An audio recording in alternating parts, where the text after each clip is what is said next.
Hello students, welcome back to my YouTube channel. Today the poem that we are going to discuss is very inspiring, very interesting and very motivating for you. The name of the poem is Ulysses by Alfred Lord Tennyson. Before we discuss the poem, as I do always, let us briefly discuss about the Victorian era in which Tennyson belonged.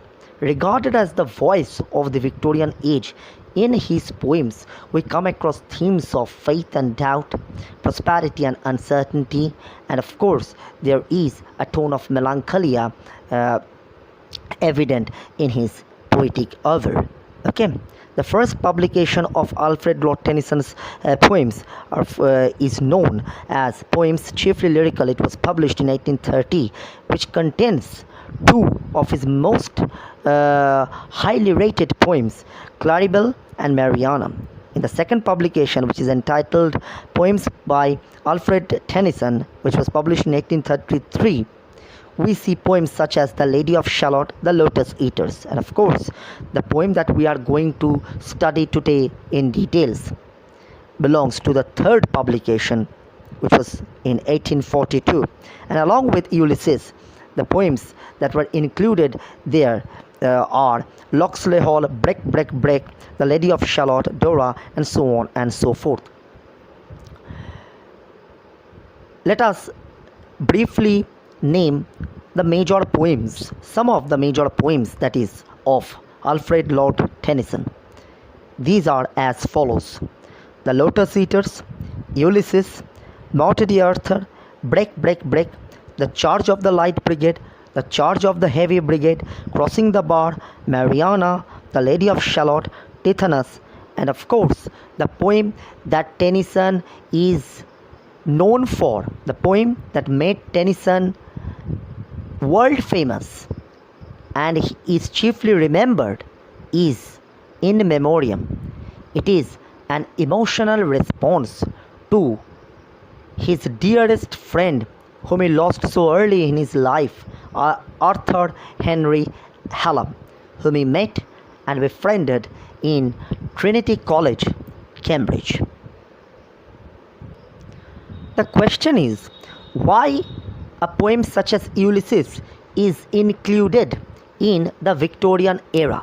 What does Ulysses have to do in the Victorian era? As for answer, Victorian era was a striving era. It was a time when England was striving for prosperity, advancement, progress, both intellectual as well as socio-political.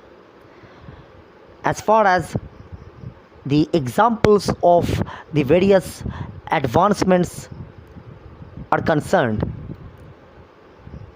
in the Victorian era, as we all know, Industrial Revolution manifested itself, changing the world view once and for all. Telecommunication service also expanded during that time. Railway tracks were developed, were set up during that time to reduce the problem of communication. As a result, communication barriers were broken and world became so small. It was so easy to travel from one end of the world to another. Alongside that, scientific inventions were taking place rampantly. One of the greatest examples of scientific evolution that shook the very tenets of religion that so long prevailed in the Victorian society is Charles Darwin's path-breaking work, Origin of Species. In fact, it was so profound that it divided the Victorian society into two halves, the conservative and the progressive. The conservative people still inclined to religion, they still kept their faith in religion, and the progressive group expressed their immense fascination for science. And what did Darwin do? By his publication, he actually manifested before the world the falsity of the concept of religion, that men are created by God. Darwin nullified that. Darwin simply debunked that, saying that no, that is not true. Religion falsified the very birth of mankind, because we, the men, are born or have originated from the apes. So the natural evolution of mankind, which Origin of Species talks about, simply punctured through the philosophy of religion, which dominated the majority of the Victorian era.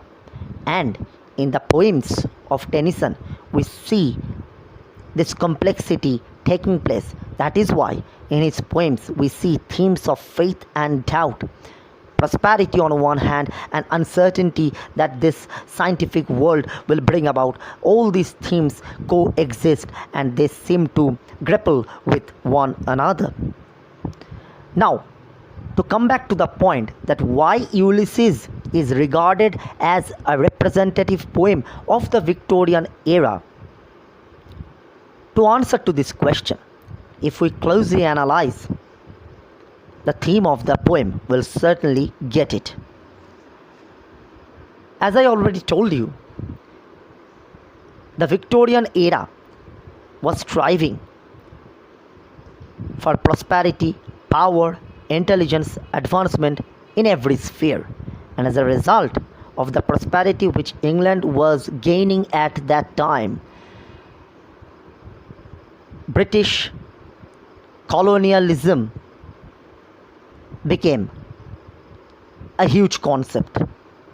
In fact, England started developing colonies in areas like Asia, Africa, South America, and so on and so forth. So, under the guise of striving for perfection, achieving glory, and becoming the most prosperous nation in the world, England actually started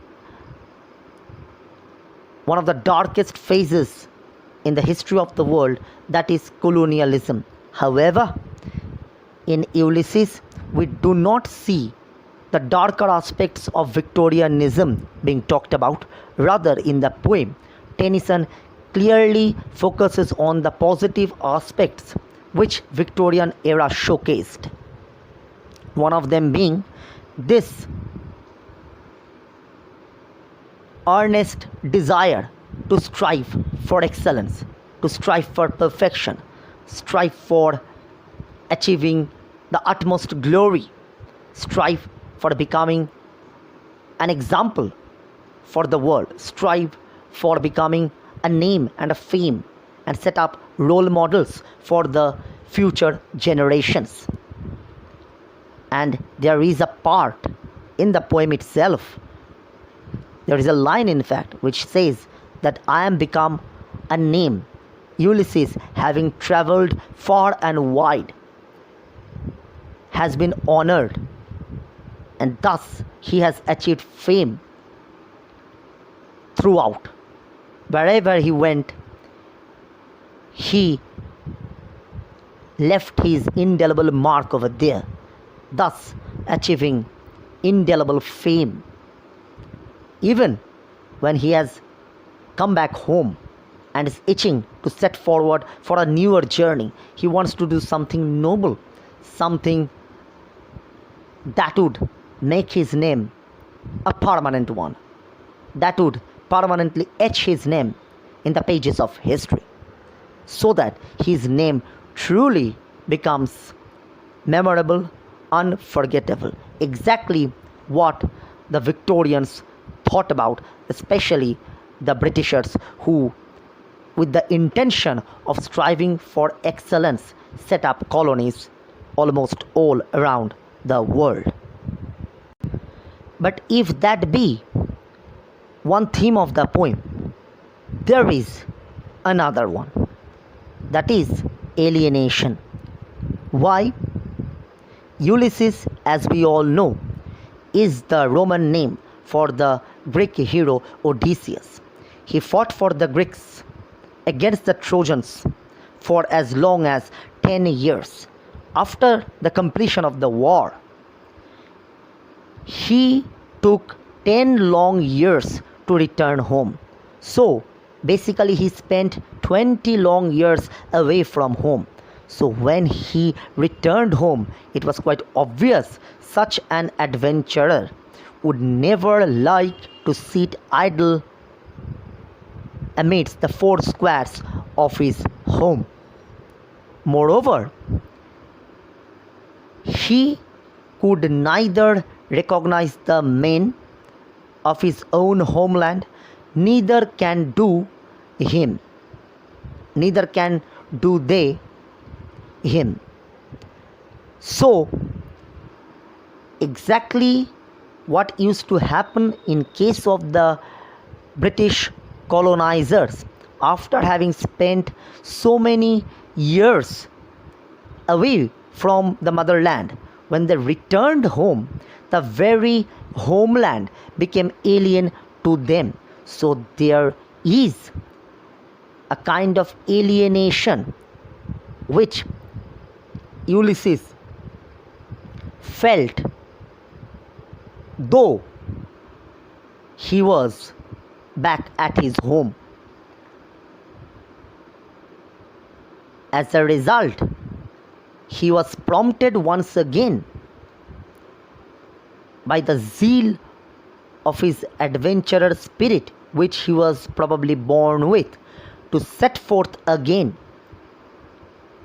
on a newer voyage to explore those areas of the world that are yet unexplored, uncharted, untraveled, and thus unexperienced.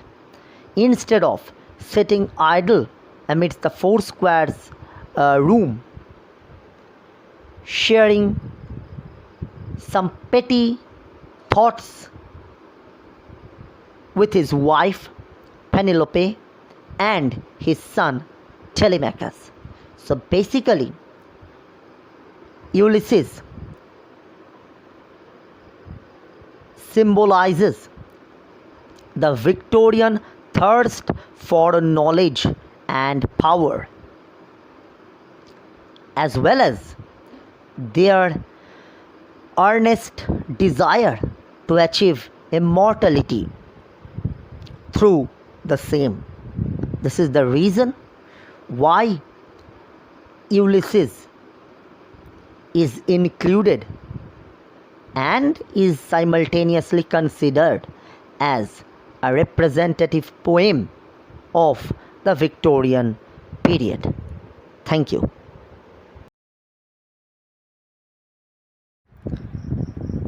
Now students, let us analyze the poem in details. It little profits that an idle king by the still hearth among these barren crags, matched with an aged wife, I mate and dole unequal laws unto a savage race that hoard and sleep and feed and know not me. As it happens at the beginning of the poem, Ulysses has returned home after a long and arduous journey for 10 years to his homeland at Ithaca, where he will be ruling his men, because he is the king of the kingdom of Ithaca. But given his adventurous spirit, he says that he will profit out of ruling his men very little or nothing. Moreover, it will be a kind of idle, passive life that he will have to lead if he has to stay back at Ithaca. He will be accompanied by his wife Penelope, who is an aged wife, because you can easily understand a long passage of time, that is for 20 years, is not a matter of joke. Obviously his wife will age, his wife will become old, and he is in no mood to share the rest of his life with her. And as for the people he will be ruling, they are termed as savage race. And what sort of laws or rules he will impose upon them? Unequal laws. Okay, and look at the last line, that hoard and sleep and feed and know not me. Hoarding means collecting. Sleep, that is they will have no other jobs to do but to collect, eat and sleep. And as I was telling in the last video, theme of alienation. Try to understand a few things. He has returned to his homeland, so it will be his own men that he will be ruling. But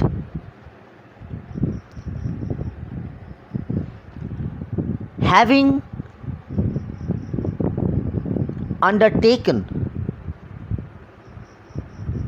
adventures throughout his life, at least for 20 years, as he fought for the Greeks against the Trojans in the 10-year long battle which is called the Trojan War, he obviously cannot make himself recognizable to the people he will be ruling. That is, the people of Ithaca cannot recognize him as their king. Hence, it is said that they will know not me. That is, I am unknown to them as they are to me. It happens as the British colonies continued literally for ages, and when the colonizers returned home, their very motherland, their very native land became alien to them, became foreign to them, with quite a few things, plenty of things actually having changed, including the residents of the place. So alienation will start taking place from either side, will be felt from either side.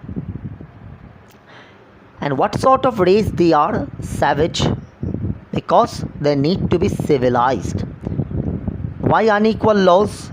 Because, as you know, from the perspective of colonialism, colonizers always used to inflict laws upon or establish laws upon the colonized in such a way that that would be advantageous to them, to their cause. In other words, they contravened the fact that rule is same for all. Rather, they established rules and laws that were absolutely unequal, biased and prejudiced, preferring the Britishers, or formed to the advantage of the British colonial masters at the cost of the colonized. Therefore, the rules that they establish can never be called equal or unbiased or just. And the colonizers always used to justify their mode of operation by saying that the people they have come to colonize are savage, uneducated, uncivilized, unrefined, and so on and so forth. So they have got a huge onus on their shoulders to educate them, to refine them, to civilize them, and so on and so forth. But did they do that? Did they end up doing so? Or did they end up torturing whom they used to colonize?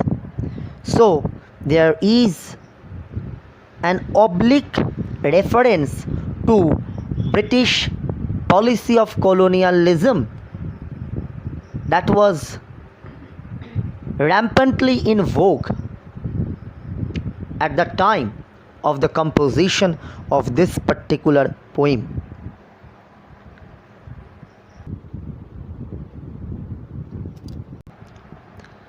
I cannot rest from travel. I will drink life to the lees. Probably one of the most quoted lines from Ulysses. He says clearly that he is born to travel far and wide. He is born to travel across the world without any stoppage till he dies. That is why he says, I cannot rest from travel, I will drink life to the lees. Lees means the last drop of water or any liquid for that matter. So he says, just like I will leave no drop of water or any liquid untasted, in the same way I will leave no turn unexperienced to reach the highest limits of life. That is, I will see or I will reach the zenith of life as long as I live.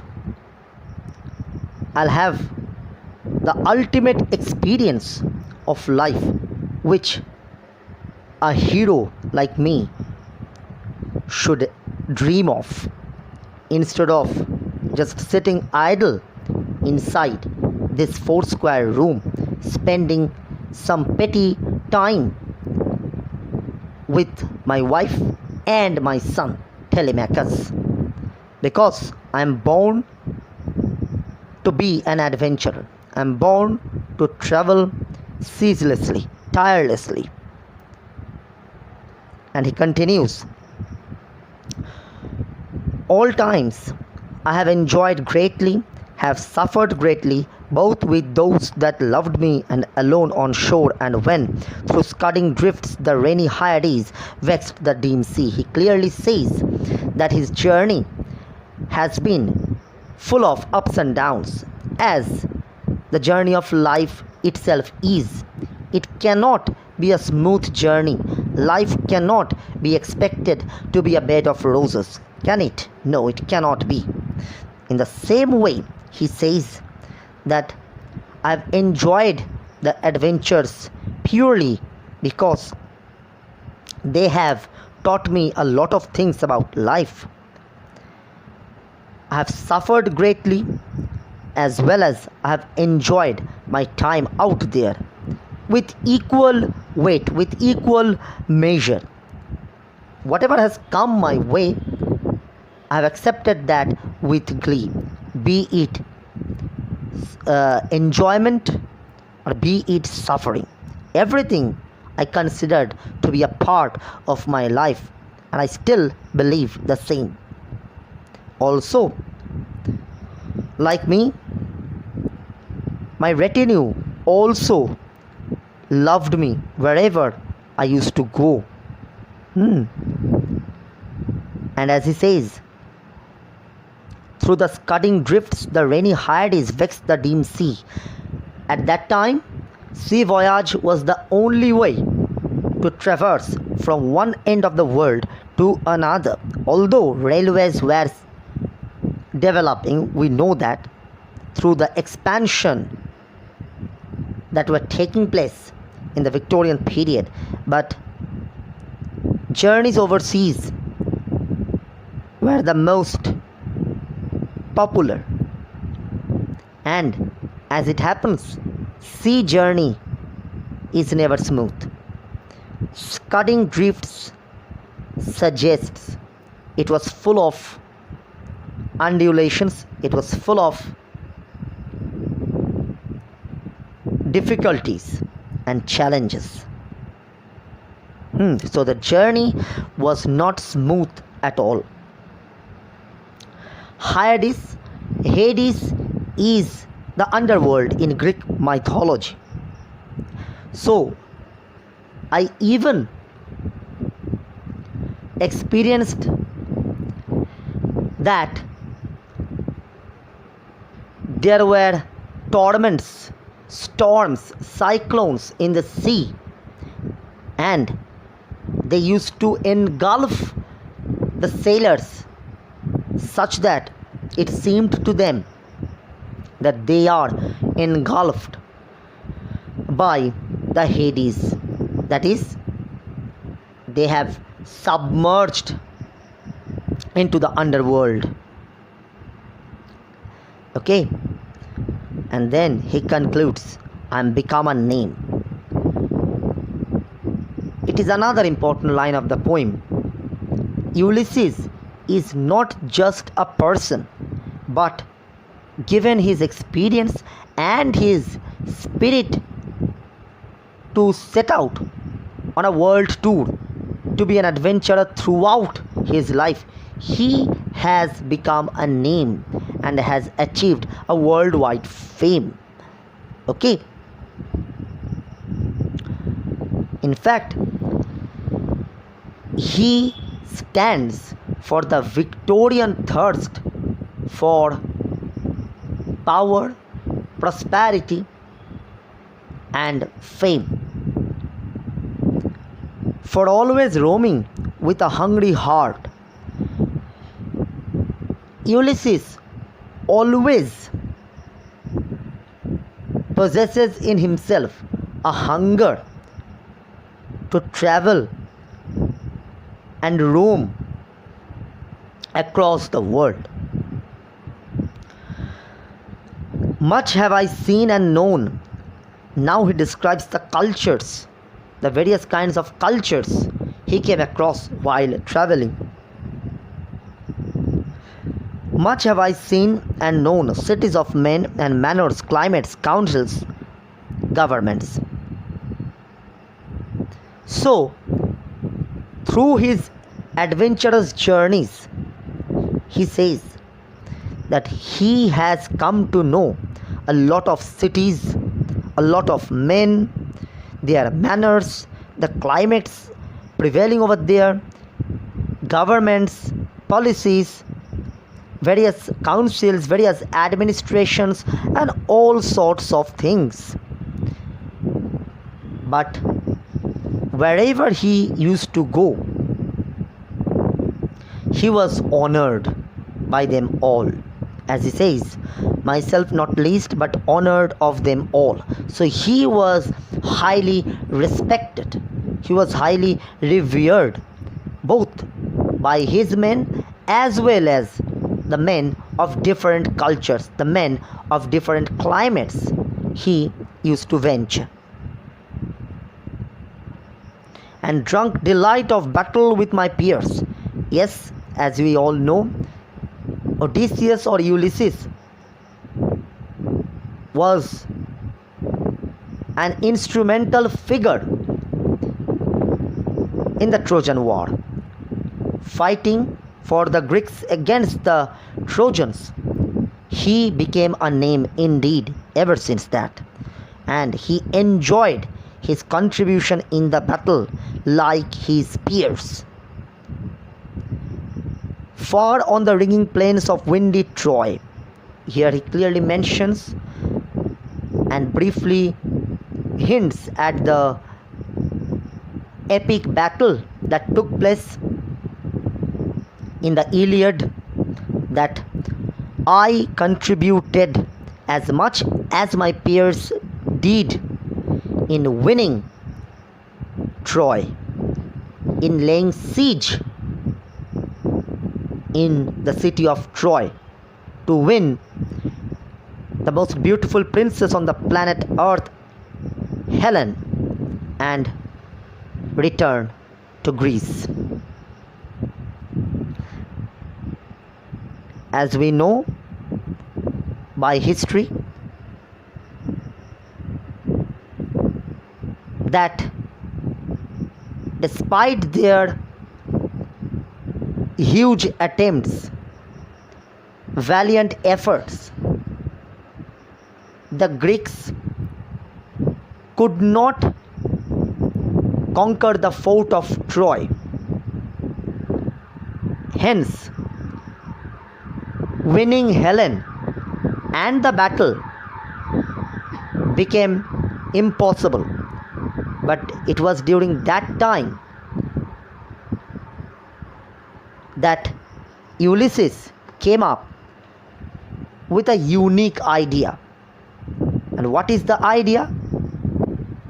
To set up a huge wooden horse in front of the fort of Troy. And the Trojans thought it to be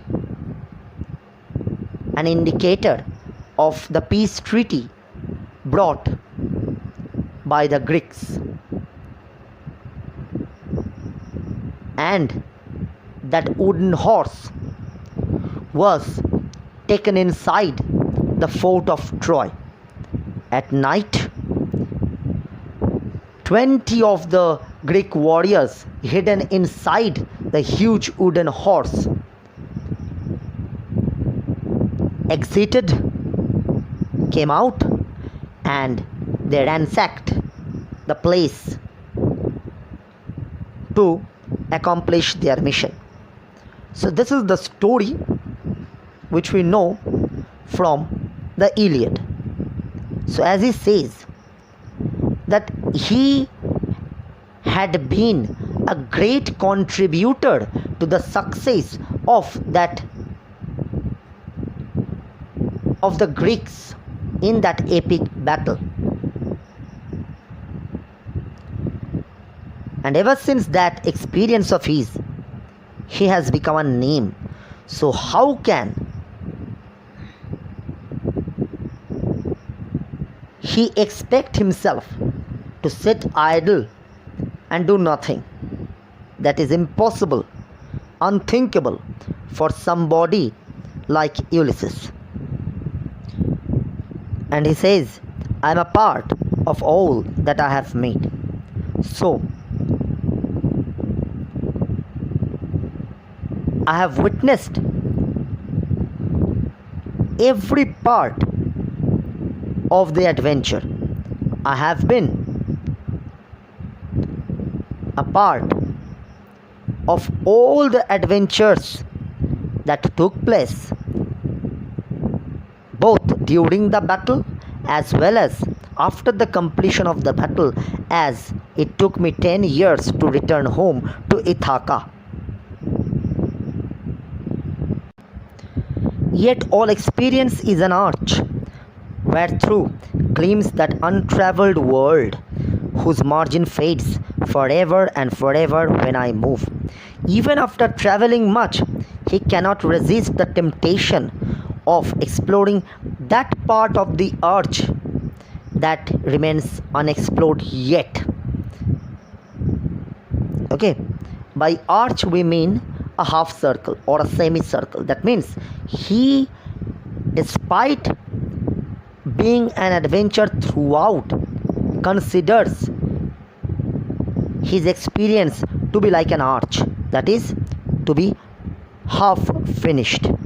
The rest remains to be explored yet. How dull it is to pause, to make an end, to rust unburnished, not to shine in use. He compares himself to a sword that rusts due to long unuse.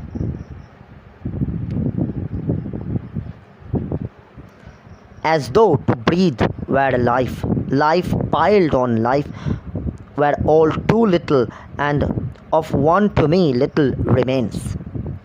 It means having returned to his homeland at Ithaca and having been confined to such a small place, he feels that he is not living, rather, he is just existing.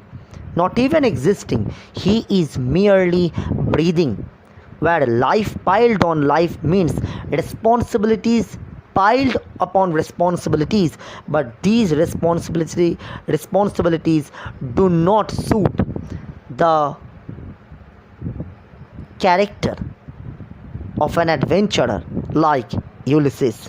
It seems to him too little an experience to cherish. But he consoles himself by saying, but every hour is saved from that eternal silence, something more, a bringer of new things. See, he says that every moment, as long as I am alive, I will make large. Because till that moment of eternal silence, that is death, comes, I will drink life to the lees. That is, I will see the ultimate spirit of life. I'll enjoy the spirit of life to the uttermost. And he says that every moment brings to him new things.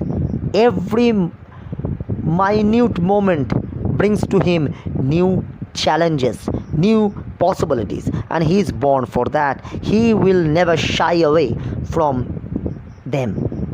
And while it were for some 3 suns to store and hoard myself, for 3 long years I have been confined in this small room of mine. Hence it seems to me a vile act, that is both vicious as well as vain, as if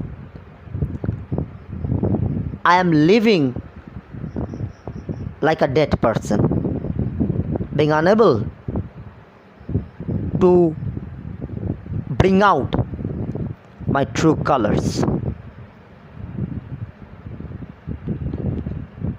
And this grey spirit yearning in desire to follow knowledge like a sinking star.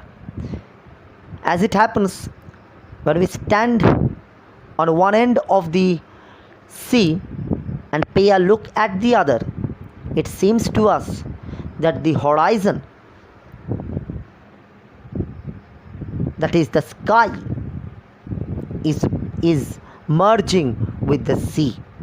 But that never happens. Actually, it doesn't happen. A sea never touches the sky or vice versa. It means there is no end to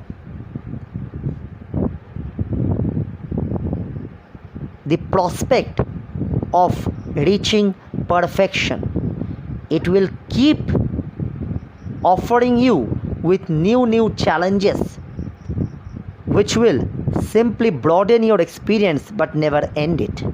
Because as long as you are alive, your life will be like a sinking star. That is, it will seem like as if it has touched the end, as if it has reached the end. But no, in reality, it would never. Just like it would seem to a naked eye that in the horizon, in the farthest horizon, the sky has touched the sea. But no, if we reach there, it will seem to move away from us, thereby making us chase it throughout. In the same way, life will offer us new challenges, and it will keep peppering us with new possibilities, and thus will motivate us not to sit idle. If you have that adventurous spirit in you, but to set forth for new voyages and broaden the horizon, that is the experience of your life as much as you can. So there is no end to it beyond the utmost bound of human thought. Yes, my experience will prove to be superior, much superior to the normal human thought, and by this he includes his son as well, because in the latter part of the poem we'll find that Telemachus is described in details. Now, if Ulysses happens to be the symbol of the Victorian spirit of adventure, thirst for knowledge, hunger for exploring new territories, Telemachus represents the other side of the coin. He represents tradition, he represents convention, he represents a stable system of thought. By being at home and by being endowed with the responsibility of looking after the people of his land, he is basically representing the orthodox Victorian system of morality,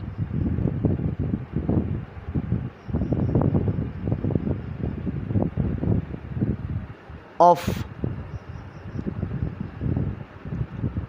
traditional policies, conventional attitudes to life, conservative ways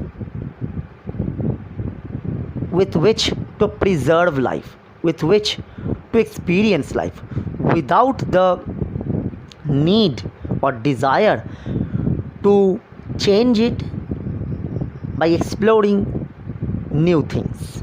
So basically, Telemachus happens to represent the conservative class of the Victorian society, whereas Ulysses symbolizes the progressive, advanced, and the prosperous class, who always strove for new knowledge, new experience, new motivation, and of course, new outcomes. Here ends the first part of the explanation. In the next video, I'll continue and finish the explanation of the rest of the poem. Thank you.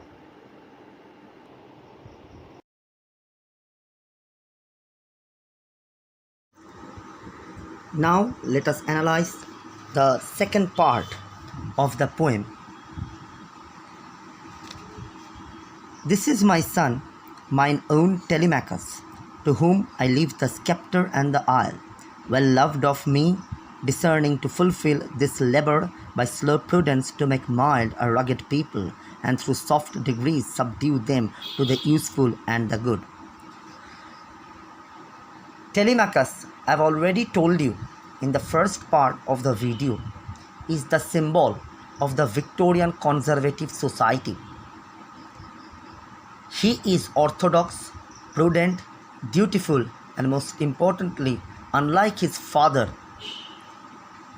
Ulysses, he is happy to stay at home and serve his people.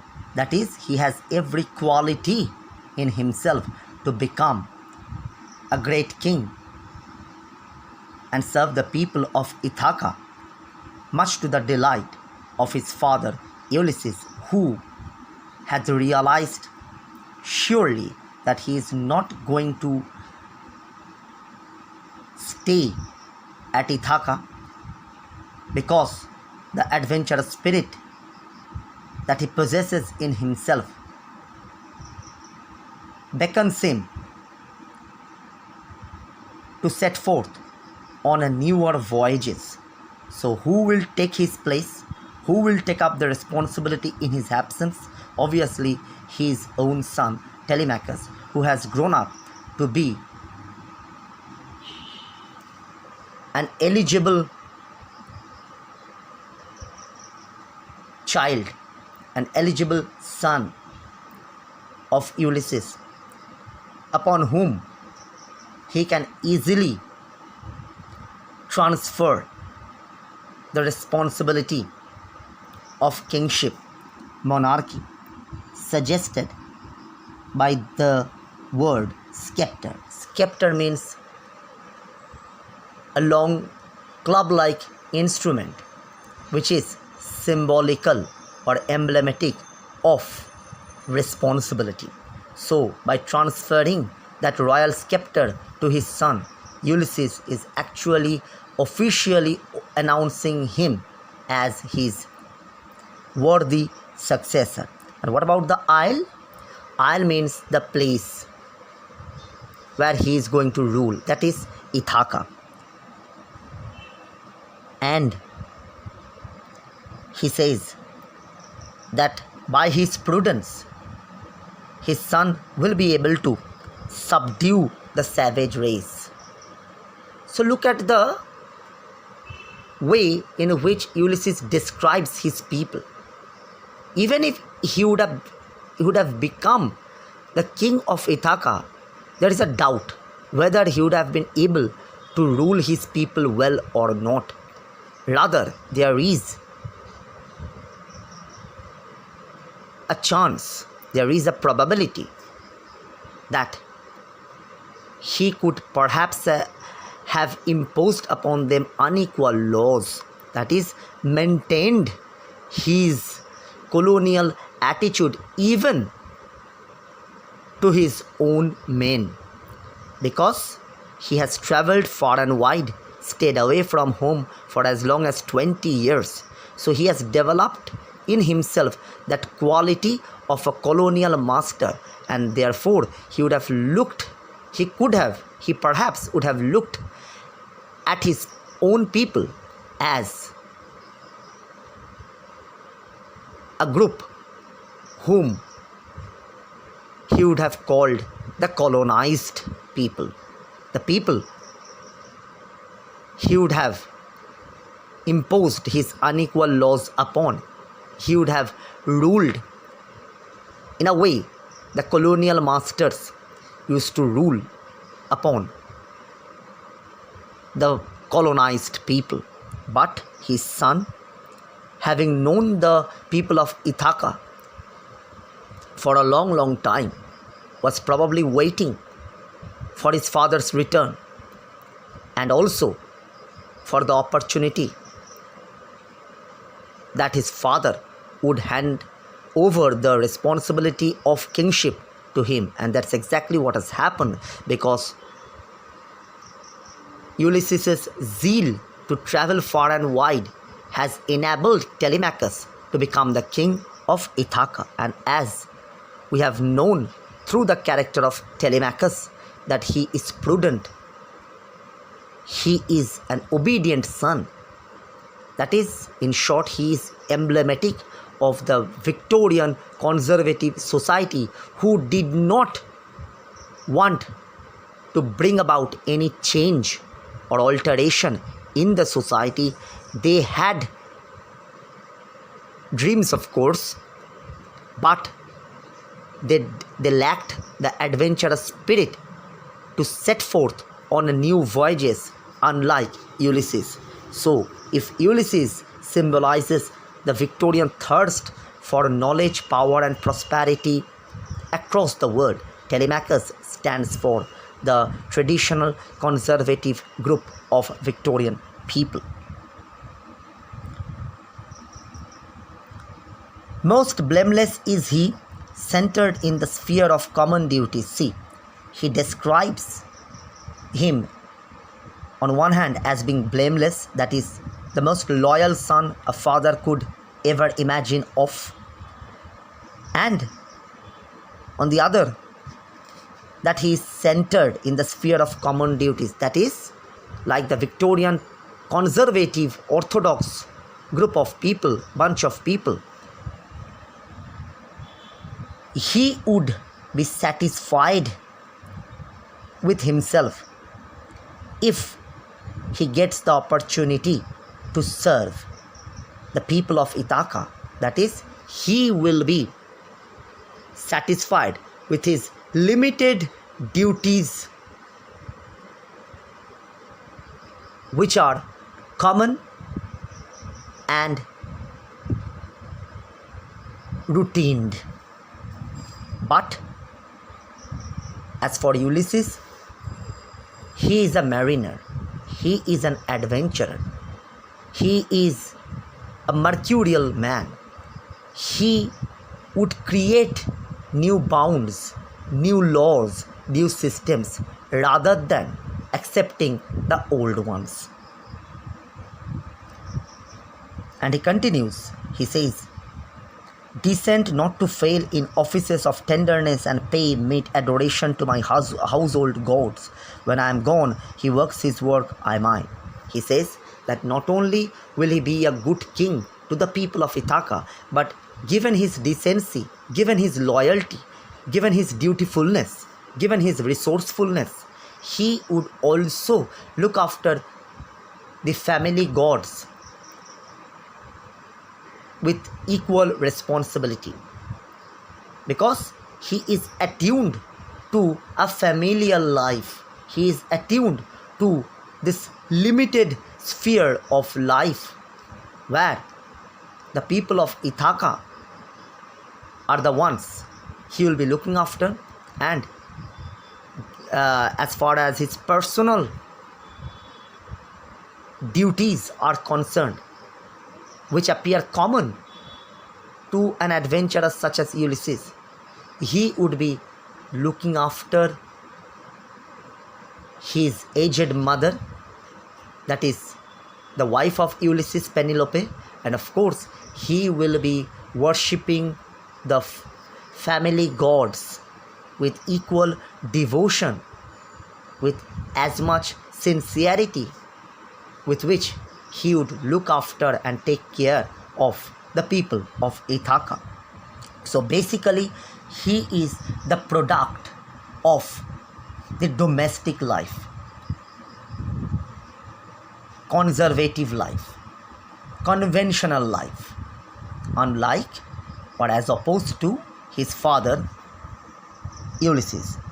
That is why he concludes saying, "He works his work, I mine." That is, whoever is suited to manage whichever work, let him do that.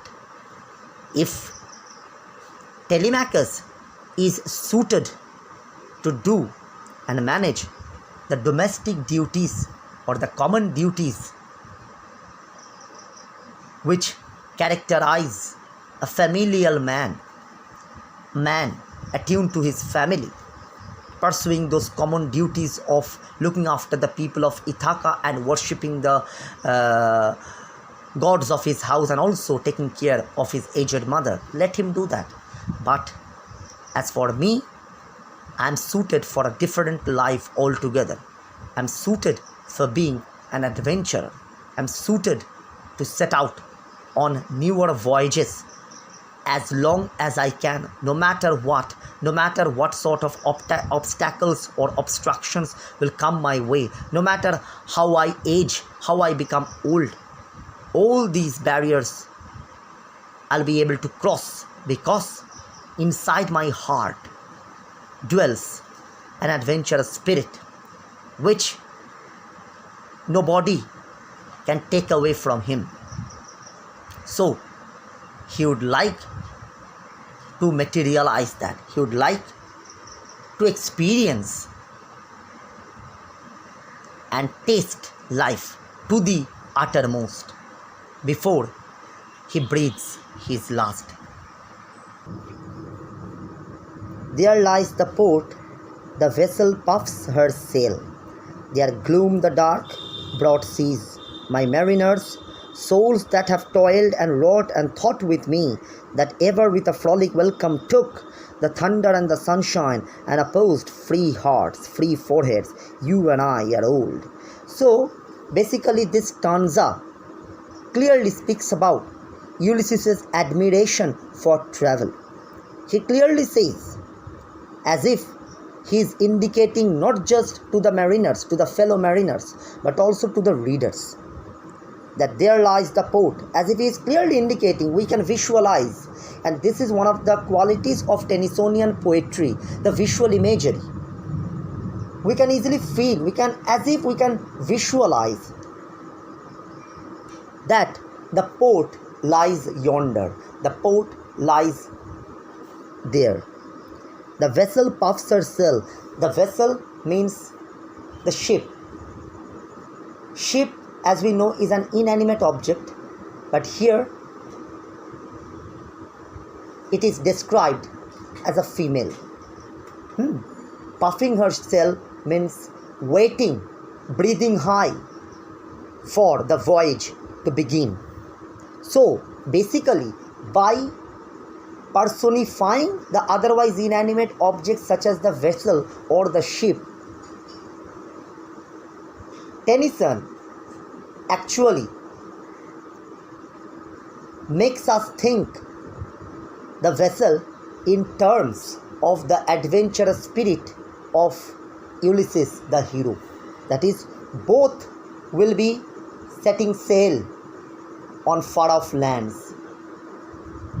The hero is Ulysses, carrying an adventurous spirit in his heart, and who is carrying him to the far off lands, upon whom Ulysses is setting forth on newer voyages?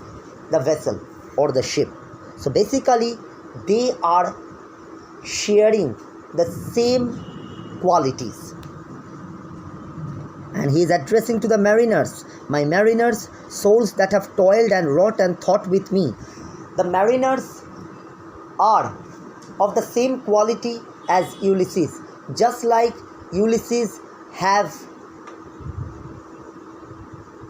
taken sportively all the difficulties and hardships that have come his way as he travelled far and wide to the distant seas, to the distant lands. In the same way, his peers, his fellow adventurers, his fellow seamen or mariners have never complained about the natural calamities that took place while they were traveling abroad or overseas. So they share the same feelings and qualities with Ulysses. So basically they belong to the same plane, Ulysses and his fellow mariners. That ever with a frolic welcome took the thunder and the sunshine. Thunder and the sunshine, they symbolize the hardships and the good times. Thunder symbolizes hardships, difficulties, which nature obviously brings forward. Especially if you are an adventurer, you will come across difficulties every now and then, at every step. And sunshine symbolizes the other side of the coin, that is the good times which the adventurer does witness sometimes. And opposed free hearts, free foreheads, you and I are old. Old age hath yet his honor and his toil. Yes, he acknowledges the fact that he, like his mariners, has become old.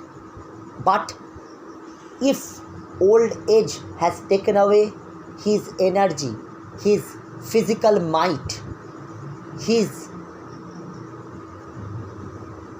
physical ability to fight and daunt the ferocities of nature and the violence, but he compensates by saying that old age has its own positive qualities. And what is it? Wisdom, experience. Once you become old, you lose your physical strength, all right, but what you gain instead or in its place is the experience, is the wisdom, and that is the source of your delight. That is what drives Ulysses and his men forward. Old age hath yet his honor and his toil, death closes all. Yes, once we die, everything will finish. But why think of death too early? We have become old, obviously, but we haven't yet lost the courage or strength to set sail again, even after an interruption of 3 to 4 years. Because the adventurous spirit in us is ageless. It will continue till we breathe our last. So why think of death? Why? We are Greek warriors. We fought the ferocious Trojan War and won against the Trojans. Moreover, we have encountered a lot of adventures while returning home. We have combated them well enough, and now we are here. So why would we think of death now? Death will finish it off, we know that, but let's be positive, let's be optimistic, and let us set sail. Let us advance forward on a newer voyages to find newer territories, to share with us the newer cultures, come across newer men, and know a lot more things.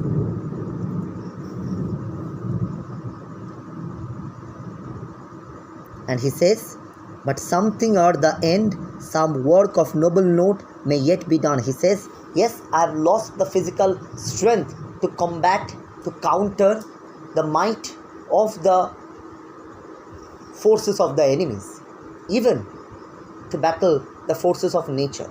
But I can still do something noble, something positive, something ennobling, so that the future generations never forget me, so that my name will be permanently etched in the pages of history. So basically, Ulysses is seeking immortality through these lines. Not unbecoming men that strove with gods. Yes, we strove with gods. Greek mythology says, the Iliad has shown us that the mortals had fought with gods because there had been divine intervention in both the groups, the Greek team as well as the Trojan team, and both the sides fought against gods. So he says, he recollects his past experiences, saying that I who fought against gods will be afraid of old age, will be afraid of setting sail on newer voyages to find new territories, just because nature is not favorable. Nature is throwing at me a lot of challenges. I am able enough to counter those challenges, and I am in a mood to do something noble, so that the future generations remember me with a positive heart. The lights begin to twinkle from the rocks. That means the lights are shining distantly. the long day wanes. That means the sun is setting. The slow moon climbs. So with the setting of the sun, we know that the moon will climb up. It suggests that the day has come to an end and it is now time for the evening to start. The deep moans round with many voices. Come, my friends, 'tis not too late to seek a newer world. Here clearly his approach is that of a colonizer.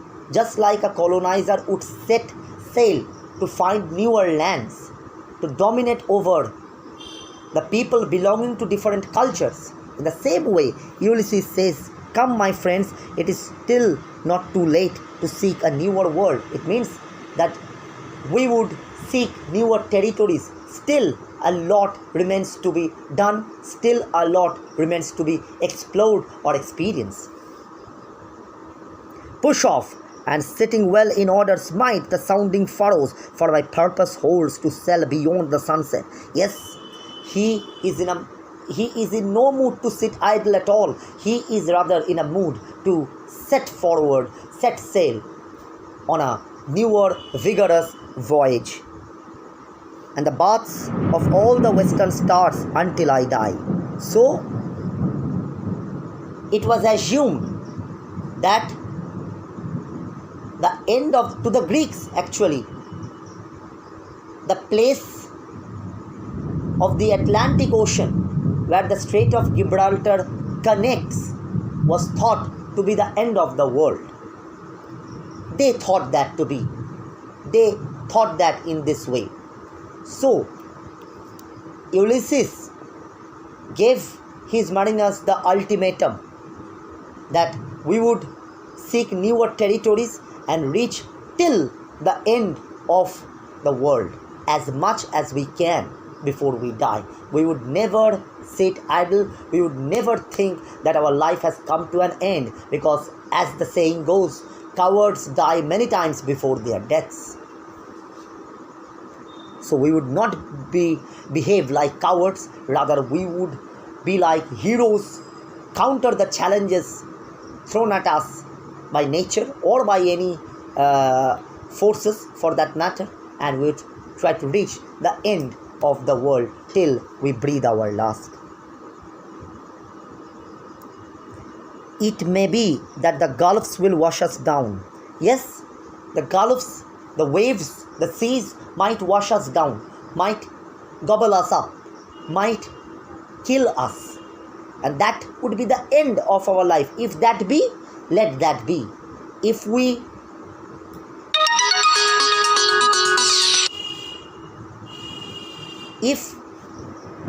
in course of our adventure we meet our death, we meet our demise, let that be. But we will not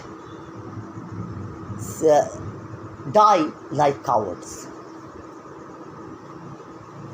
It may be, well, we shall touch the happy isles. Yes, it might be the other way around. It might be either or. Either we might face death while traveling forth with the quest of finding newer territories, waves, seas, all those forces of nature might gobble us up and we might die there only. Let that be. Or, who knows, we might reach the happy isles. Happy isles symbolize heaven. In Greek mythology, Elysium was thought to be the abode of gods. Elysium, the highest point of the Greek concept of cosmology.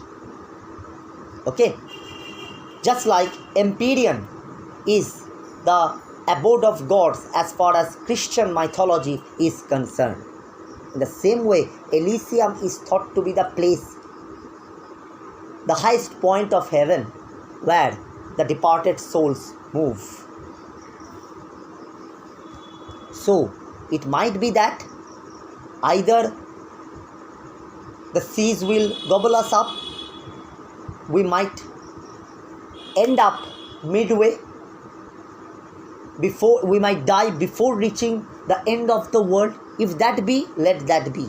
But we will not die like cowards sitting idle in the four-square room, because that would not suit our adventurous spirit which we are born with. Being the Greek warriors, we are born to seek adventure, to seek newer territories, to see life on a broader perspective, not like my son Telemachus, who is satisfied enough to be limited to his household duties.